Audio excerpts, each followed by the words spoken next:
Madame et monsieur, bonjour, bienvenue donc pour une toute nouvelle vidéo aujourd'hui. Donc voilà, maintenant après les flops, les top et flop films 2023, donc nous allons donc nous retrouver pour donc les top films et flop series 2023. Et aujourd'hui donc voilà, on termine enfin donc ces top et flop avec les flop series.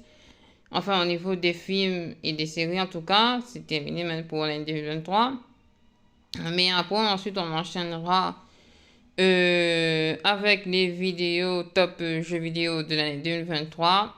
Et ensuite, alors ce ne sera pas tout de suite, ça sera plus pour fin 2023, début 2024, avec les attentes. Mais ça, normalement, c'est plus pour l'année prochaine, si tout se passe bien au niveau de la chaîne YouTube. Et voilà. Donc, normalement, ça sera disponible à partir soit du 1er, soit du 2 janvier. Mais pour le moment, on n'est pas encore là. Donc, voilà. Donc, maintenant, sans plus tarder, on va commencer tout de suite par le numéro 5. Alors, le numéro 5, donc, il s'agit de la série pour adultes, donc un spin-off de l'univers de Scooby-Doo, comme on dit maintenant, hein, avec tous les univers, Scooby-Doo Universe, qui était sorti donc en streaming sur HBO Max le 12 janvier et un seul épisode était disponible gratuitement sur la plateforme ce 12 janvier. Donc voilà, alors pour information, ce sera renouvelé pour une saison 2 l'année prochaine, si tout se passe bien. Donc voilà. Alors pourquoi je l'ai mis dans mes flops? Alors les deux premiers épisodes, je les ai trouvés plutôt bien faits. Mais c'est au niveau du 3, quoi. J'ai eu vraiment du mal avec. Après, j'ai trouvé ça un tout petit peu ennuyant et un tout petit peu répétitif. Donc, voilà. Après, voilà, parce que c'était assez nouveau dans l'univers de Scooby-Doo d'adapter une série animée aussi adulte. Donc, voilà, je précise que c'est pas une série pour enfants. Donc, voilà, donc faites attention. Hein. Donc, c'est un peu rated aussi. Donc, voilà. Mais après, je trouve que c'est un petit peu trop répétitif. Je trouve que c'est un petit côté Rick et Morty, bien évidemment. Mais voilà, non, un petit peu moins bien. C'est pour ça que je le mets en flop. Donc voilà, parce qu'après, ça se casse complètement la gueule. Enfin, pour moi, je trouve. Hein. Donc, sachant que Velma, c'est mon personnage préféré de Scooby-Doo depuis toujours. Donc, et là, voir un programme d'adulte sur elle. Ça paraît bien. Est-ce que si je vais regarder la saison 2? Oui, normalement. On passe maintenant au numéro 4. Numéro 4. Alors là, franchement, quel navet. Quelle grosse déception. Bon, en même temps, pour moi, c'était pas une déception. Elle ne m'attirait pas particulièrement cette série. Une série de Marvel Disney+, Secret Invasion, qui fait partie de la phase 5, phase 5 du Marvel Cinematic Universe. Et qu'est-ce que c'est mauvais, qu'est-ce que c'est nul, c'est d'une lenteur, mais vraiment. Et pourtant, les bandes annonces, même si j'étais pas emballé, étaient plutôt bien. Il y avait quoi, cette série avait quoi d'être le nouveau Agent of the Shield, que je trouve que c'est une série particulièrement bien, en tout cas, les 4 premières saisons, avant que ça se tire trop en longueur. Et là, on avait vraiment tout pour être le nouveau Agent of the Shield. C'est mauvais, quoi. Vraiment, regardez pas ça. C'est à chier. C'est une série qui sert complètement à rien.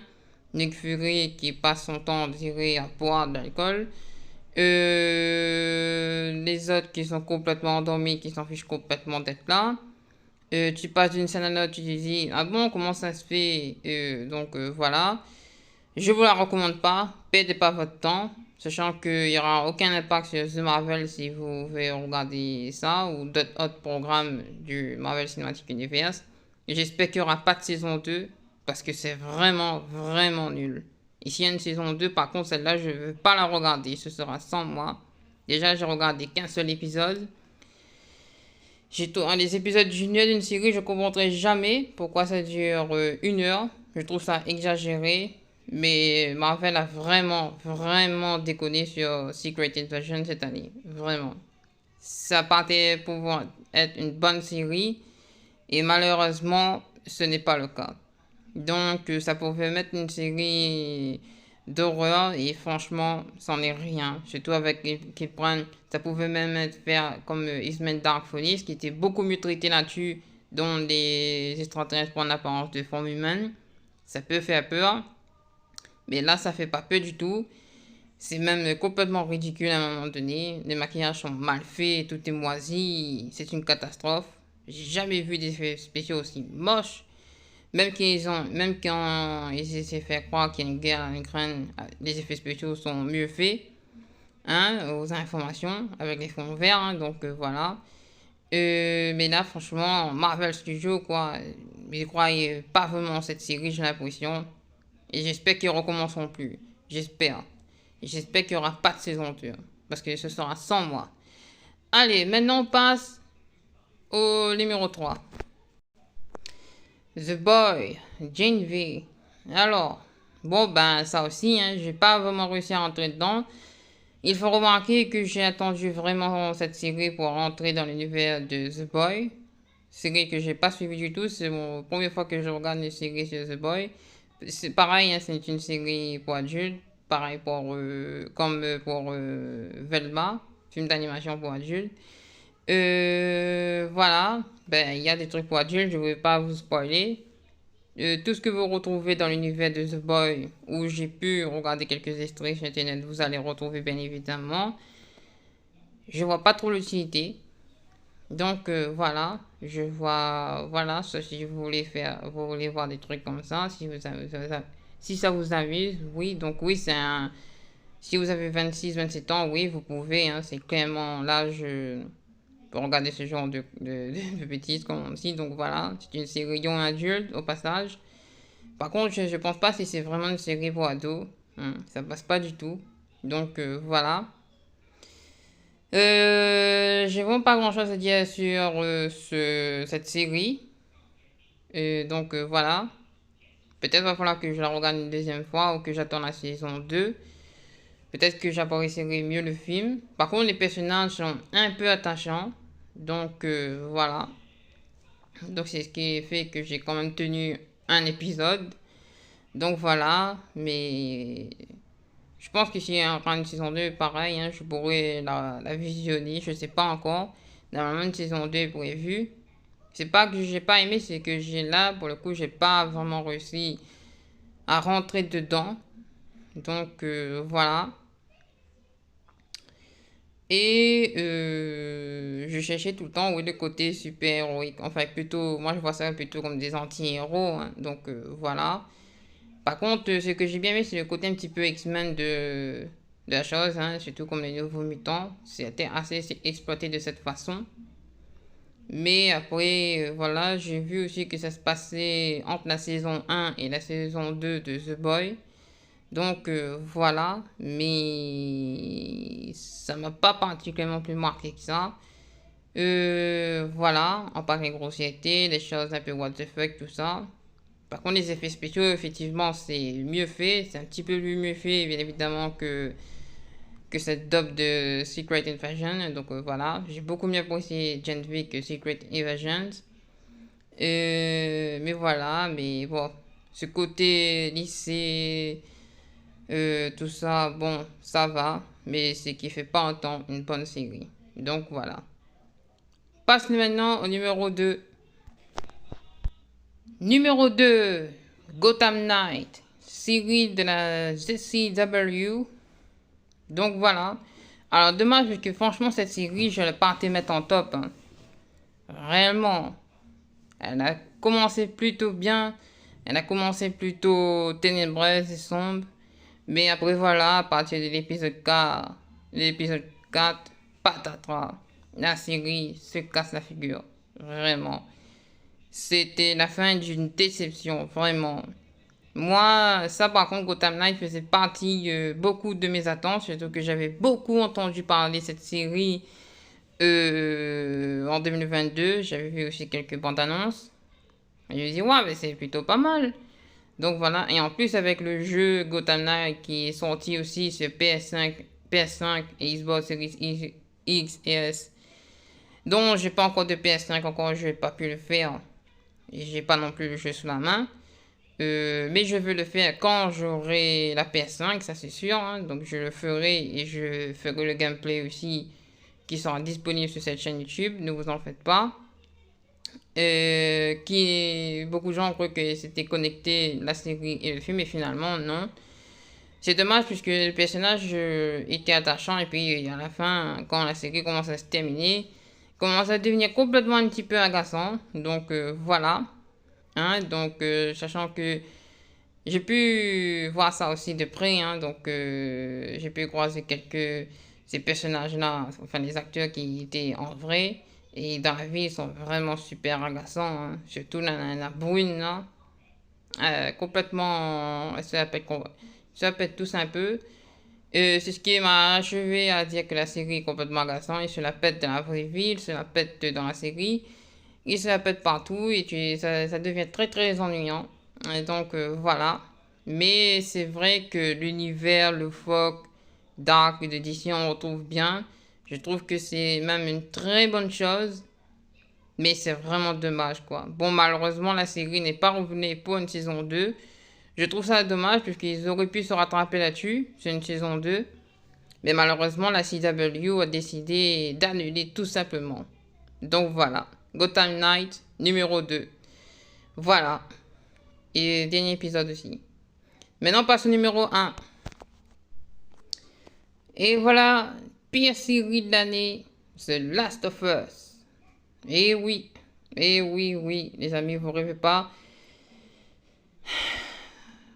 Oh là là, qu'est-ce que c'est long. C'est long et chiant déjà, comme je vous ai dit. Je suis pas vraiment un grand fan de The Last of Us, pardon. Le jeu, ça va. C'est pas fou dingue, mais je préfère vraiment les 30 premières minutes, quoi. Je préfère vraiment l'intro. Là, je trouve, oui, que c'est plaisant à regarder quand le virus vient d'arriver, quand les gens paniquent, quand les infectés, ou plutôt zombies viennent d'arriver, quand les claqueurs, tout ça, débarquent. Enfin, ils débarquent pas, je crois, en intro, si je me trompe pas. Je me souviens plus trop bien où ils débarquent. Mais là, je parle dans le jeu, il débarque au milieu, ou ouais, un truc comme ça, je sais plus, il va falloir que je refasse. Et la série, je crois, c'est au milieu qu'il débarque. Voilà. Au milieu donc de l'aventure de Joël et Ali, je sais plus. Je suis pas vraiment un fan de The Last of Us, j'ai oublié les prénoms. Donc voilà. Et donc je trouve que c'est un petit peu nul. Donc voilà. Sauf les 30 premières minutes, tout ça va, hein. Les 30 premières minutes, comme dans le jeu, hein, que ce soit le film ou la série, que ce soit le jeu ou la série, je trouve c'est plutôt bien fait les 30 premières minutes. Mais après, je trouve que ça devient un petit peu ennuyant, quoi. Donc, tout comme dans le jeu d'ailleurs, je trouve que le jeu est assez ennuyant après les 30 premières minutes. Voilà. Et j'ai pas trouvé ça particulièrement intéressant. Donc voilà, après ces fameuses 30 minutes. Voilà. J'ai pas du tout attaché à la série. J'ai pas regardé la fin. Donc voilà. C'est dommage puisque ça partait bien. Mais bon. Qu'est-ce que je voulais que je vous dise? J'ai vraiment pas aimé, quoi. Pour moi, c'est la pire série de toute l'année 2023. Donc voilà. Et j'ai vraiment trouvé, je me suis même endormi devant et j'ai dit qu'il faut arrêter de faire des séries avec des épisodes d'une heure. Pour moi, une série, les épisodes, ça dure au moins, allez, 20-30 minutes, max. Et à la limite, 38 ou 40 minutes, maximum. Et encore. Non, pour moi, c'est au moins 30 minutes. Pour une série, hein. Ouais. 30-35 minutes. Mais tu fais pas des séries, ou vous faites pas des séries, parce qu'on se tutoie pas, vous faites pas des séries d'une heure, quoi. Autant faire un film. Mais en plus, à chaque fois, ça dure une heure, hein. Aïe, aïe, aïe. Quand j'ai vu ça, bon, la série, les épisodes auraient duré moins d'une heure. Elle aurait peut-être été en top, peut-être. Mais là, une heure, j'ai pas arrivé jusqu'au bout. Je vais pas me taper une heure à chaque fois, quoi. Donc, voilà. Surtout que le premier épisode dure une heure. Hein, à un moment donné, j'ai d'autres choses à foutre. Alors, s'il vous plaît, Prime Video, la prochaine fois, faites des épisodes beaucoup moins longs. Donc voilà. Maintenant, on passe donc au récapitulatif. Donc en 5, Velma. En 4, Secret Invasion. En 3, The Boy Genevieve. En 2, Gotham Knight. Et en première position, The Last of Us. Voilà, bien évidemment, c'est mon avis personnel, purement suggestif. Hein. Dites-moi, vous, quelle est la pire série que vous avez vue dans l'année? Peut-être, ça se pourrait qu'il y a des séries que vous avez bien appréciées et que moi, j'ai détesté. Mais voilà, c'est mon avis. Si vous êtes content, vous êtes content. Si vous n'êtes pas content, ben tant pis. Mais ça, c'est mon avis. Hein. Donc voilà, mon avis purement subjectif. Que vous soyez d'accord avec moi ou pas, ben comme on dit, c'est pas trop mon problème. Donc voilà.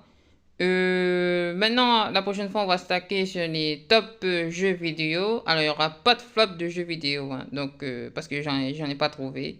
Sur ce, n'oubliez pas de vous abonner à la chaîne. Merci et à très bientôt.